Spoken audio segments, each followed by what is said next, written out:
अस्सलाम वालेकुम। आज फिर से मैं आपके लिए कुछ कमाल के टिप्स एंड टिप्स लेके आई हूँ। साथ में मैं कुछ आपको आइडियाज़ देंगी कि आप किस तरह से ग्रोसरी के बाद अपनी इन चीज़ों को जो है वेजिटेबल्स वगैरह को सेव कर सकते हैं, ख़राब ना हो और आपका वक्त और पैसा दोनों ज़ाया ना हो। सबसे पहली टिप जो मैं आपको दे रही हूँ वो दही से रिलेटेड है। जब दही लेके आते हैं बाजार से तो गाढ़ा सा होता है। शॉपिंग बैग में जब हम लाकर उसको थोड़ी देर के लिए बाहर रख देते हैं तो दही हमारा पतला सा हो जाता है, पानी सा छोड़ने लगता है। तो बहुत ही आसान सा तरीका, दही आपका ख़राब नहीं होगा, पानी नहीं छोड़ेगा। अगर आप फ़ौरन से इस्तेमाल कर रहे हैं तो भी, और अगर नहीं कर रहे तो भी आप इसे थोड़ी देर के लिए फ्रीज़र में रख दें। को निकाल के इस्तेमाल करेंगे तो दही आपका सख्त ही होगा और बहुत ज़्यादा आपका दही जमेगा नहीं और ख़राब भी नहीं होगा और पानी भी नहीं होगा। नेक्स्ट टिप जो मैं आपके साथ शेयर कर रही हूँ, आलू प्याज टमाटर घर में आते हैं और अक्सर हमें ऐसा होता है कि लाकर हम जल्दी से इसी तरह शॉपिंग बैग में छोड़ देते हैं या किसी काम वगैरह में लग जाते हैं तो थोड़ी देर बाद जो है शॉपिंग बैग में से स्मेल सी आने लगती है, या कहीं बाहर चलेंगे 1 से 2 घंटे के लिए तो भी स्मेल आती है या ख़राब हो जाते हैं। बहुत ही आसान सा तरीका, जब आप आलू प्याज लाएं शॉपिंग बैग में है तो इसके बीच, शॉपिंग बैग के बीच इस तरह से आपने होल बना देने हैं ताकि इनमें हवा जा सके, और अगर आप 1 से 2 घंटे बाद भी इन्हें सेव करते हैं तो ये ख़राब नहीं होंगे, स्मेल नहीं देंगे। अगली टिप जो मैं आपके साथ शेयर कर रही हूँ कि आप आलू और प्याज को किस तरह से सेव कर सकते हैं, ज़्यादा अरसा तक चलेंगे, ख़राब नहीं होंगे। पहली टिप मैं आपको आलू के हवाले से दे रही हूँ। आलू आप जब भी लाएं तो आपने इसे किसी हवादार, जैसे ये पच्छी है, इस तरह की पच्छियों में रखना है बाहर ताकि हवा क्रॉस हो सके। आलू और प्याज को कभी भी आप एक साथ ना रखें क्योंकि ये जो दोनों जो हैं वो, आलू बाहर से ख़राब होना स्टार्ट होता है और प्याज जो है वो अंदर से पहले ख़राब होना स्टार्ट होगा। तो ये दोनों चीज़ें जब एक साथ पड़ी होंगी तो ये ख़राब हो जाएंगी। इन दोनों को अलग अलग बास्केट में आपने रखना है। आलू को अगर आप सेव कर रहे हैं तो आप इसे फ्रिज में कभी भी मत रखिए क्योंकि फ्रिज में रखने से ये हमारी सेहत के लिए अच्छा नहीं है। इसका इस्तेमाल, इसमें स्टार्च होता है और फ्रिज में रखने से जो है इसका स्टार्च जमने लगता है और ये हमारी सेहत के लिए नुकसानदेह होता है। आलू को ज़्यादा अरसा के लिए सेव करने के लिए नीचे कोई आप अखबार वगैरह बिछा लें और इसे खुलीदार पच्छी में रखें।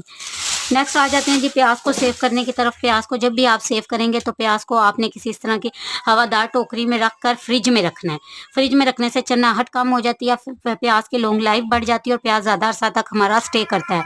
नेक्स्ट आ जाते हैं जी, हमने करना है नींबू को सेव। नींबू को सेव करने के लिए अच्छी तरह से धोकर वॉश कर लें। चाहे तो अलग टोकरी में रख दें, चाहे तो प्याज वाली टोकरी में भी आप इन्हें रख सकते हैं। फ्रिज में रखने से नींबू की भी लॉन्ग लाइफ बढ़ जाती है। नेक्स्ट आते हैं जी मिर्चों को सेव करने की तरफ। मिर्चों को सेव करना है, अगर आपके पास हैं तो ये मिर्चों के ऊपर के जो डंठल होते हैं इनको आप रिमूव कर दें और इसी पच्छी में आप इन्हें रख सकते हैं। ज़्यादा अरसा तक स्टे कर जाएंगे, ख़राब नहीं होंगी और आपकी जो चीज़ की वेस्टेज है वो भी नहीं होती। होपफुली ये टिप भी आपको पसंद आएगी और इस तरह से आपकी चीज़ें जो है वो सेफ होने से बच जाए, ख़राब होने से बच जाएंगी। आती है जी धनिया को सेव करने के लिए। धनिया लेके आते हैं तो अक्सर तो बाज़ार से मिलता भी नहीं है, जब मिल जाए तो ये ज़्यादा दिन स्टे नहीं करता। तो आप धनिया को किस तरह से सेव कर सकते हैं, खुले से बर्तन में आप पानी ले लें, इस तरह से गिलास वगैरह में ले लें, इस पानी में आपने धनिया को रख देना है। अब धनिया आपका आराम से चलेगा, ख़राब नहीं होगा और आप इसे इस्तेमाल कर सकते हैं। नेक्स्ट टिप जो है जी वो मेरी टमाटर को सेव करने के हवाले से है। तो महंगाई का दौर है तो चीज़ें जब सस्ती हो जाती हैं तो हमें ला कर सेव करनी ही पड़ती हैं और इसी में जो है एक समझदार औरत की कफ़ात शारी का सबूत मिलता है। जब चीज़ें सस्ती हो जाएं तो आप इन्हें लेकर किस तरह से आसानी से सेव कर सकते हैं, चलेंगी भी और आपकी ख़राब नहीं होंगी। क्योंकि आज की टिप मेरी टमाटर पर है। टमाटर को आप किस तरह से सेव कर सकते हैं। टमाटर सस्ते हो जाएं तो आपने टमाटर ले लेने हैं। सस्ते थे तो मैंने ले लिए। पहले सारे टमाटरों को लाकर इस तरह से आपने पानी में भिगो देना है, 5 से 6 मिनट के लिए रहने देना है। इससे क्या होता है, जितनी भी डोल मिट्टी डस्ट वगैरह लगी होती है वो सॉफ्ट हो जाती है और इनके ऊपर से उतर जाती है। उसके बाद हाथों से इस तरह से मल लें और इसको, टमाटर को आप किसी शॉपिंग बैग में चाहें तो इस तरह से भर सकते हैं। टमाटर इस तरह से आपके जम जाते हैं, ज़्यादा अरसा तक स्टे चलते हैं, 2 से 3 महीने तक ये टमाटर आपका ख़राब नहीं होता। आगे मैं आपको ये भी बताऊंगी कि इन टमाटरों को आप इस्तेमाल कैसे कर सकते हैं और ना ही आपके टमाटर में से स्मेल आती है। तो जब सस्ते हो तो इस तरह से आप टमाटरों को बहुत आसानी से सेव कर सकते हैं। बिना प्यूरी श्यूरी कुछ भी बनाए आप सेव कर सकते हैं। अगर प्यूरी बनाना चाहते हैं तो वो बनाकर इसको सेव कर लें। जिस टमाटर पर आपको शक है कि टमाटर ख़राब तो नहीं, अंदर से कट करके उस टमाटर को आप चेक करके तसल्ली ज़रूर से कर लीजिएगा फ्रीज़ करने से पहले कि टमाटर हमारा अंदर से ख़राब तो नहीं है। नेक्स्ट टिप जो है वो मेरी चावल से रिलेटेड है। तो चावल को आप पकाने से पहले चावल को पकाने से पहले आपने 20 से 25 मिनट के लिए ज़रूर से भिगोना है और भिगोने के लिए एक बार इन्हें वॉश कर पानी में डालकर आप 5 से 10 मिनट के लिए छोड़ दें। इससे क्या होता है कि चावल के ऊपर जितनी भी डस्ट केमिकल्स होते हैं वो सारे पानी में आ जाते हैं। उसके बाद इस पानी को, इन्हें 1 से 2 पानी से वॉश करें और डिप कर दें। इससे चावल आपका अच्छी तरह से पानी को पी लेगा और अच्छी तरह से फूल लेगा। बिरयानी बनाने के हवाले से मैं आपको टिप देना चाहूँगी।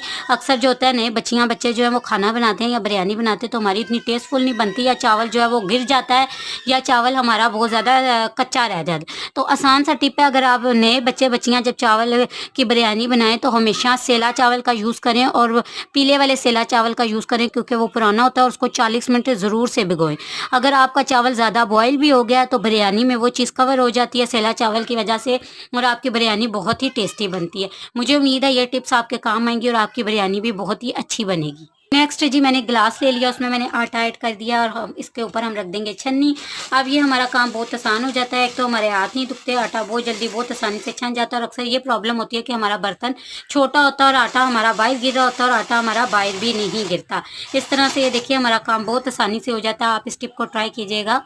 नेक्स्ट टिप जो है जी वो मेरी हल्दी से रिलेटेड है। जब हम हल्दी ज़्यादा देर के लिए लेके आते हैं, या अक्सर ऐसा होता है कि पैकेट से खोलते हैं या पिसवाते हैं तो इस तरह के कीड़े भी घुस जाते हैं और हमें हल्दी को छानना भी होता है कि इसमें कोई पार्टिकल तो नहीं रह गए। तो इसके लिए बहुत ही आसान सा हल है, आपने गिलास में हल्दी को ऐड कर लेना है और गिलास की मदद से आप इस हल्दी को बहुत आसानी से बहुत जल्दी से छान लेंगे। और अगर इसमें कोई कीड़े वगैरह या कोई इस तरह का ज़रात वगैरह रह गए होंगे तो वो ऊपर ही रह जाते हैं और हल्दी बहुत अच्छी तरह से हमारी छन जाती है।